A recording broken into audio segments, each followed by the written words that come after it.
قال رسول الله صلى الله عليه وسلم: عليكم بهذا العود الهندي فإن فيه 7 أشفية منها ذات الجنب. والقسط الهندي من عائلة الزنجبيل، وهو من الأعشاب الهندية ومن الكنوز الطبية ومن المعجزات النبوية التي أقرها رسول الله صلى الله عليه وسلم وأثبتها الطب الحديث.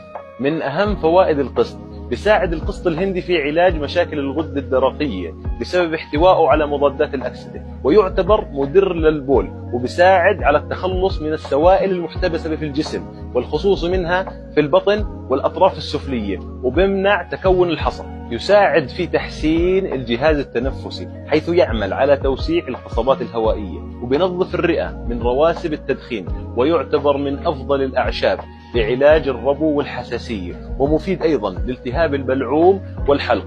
طب ليش كل هذا؟ لأنه في مضاد للالتهاب ومضاد للفيروس ومضاد للأورام، منشط